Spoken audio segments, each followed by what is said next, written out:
Employment dispute lawyers versus compliance consultants. Which one is better for employee claims? Most people get this wrong by assuming or internal advisors are enough to handle serious employee disputes. The surprising truth is that the type of professional you choose can determine whether a claim is resolved fairly or escalates into costly litigation.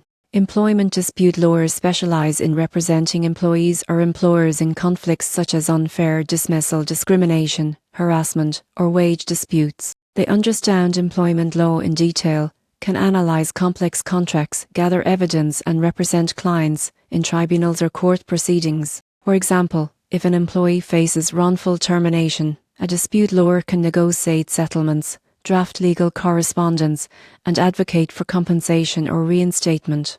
Compliance consultants, on the other hand, focus on preventing disputes by ensuring company policies, contracts, and procedures comply with employment law. They offer guidance on best practices, employee handbooks, and internal investigations. While they can mediate minor disagreements and reduce legal exposure, they usually cannot represent clients in court or provide binding legal advice. So, which is better for employee claims? If the issue is already a formal dispute or likely to involve legal proceedings, an employment dispute lawyer is essential.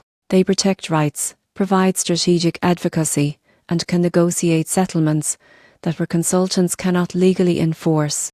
Compliance consultants are invaluable for prevention, policy review, and internal conflict management, but they have limitations when formal legal action is needed. The key takeaway is that employee claims require the right mix of proactive and reactive support.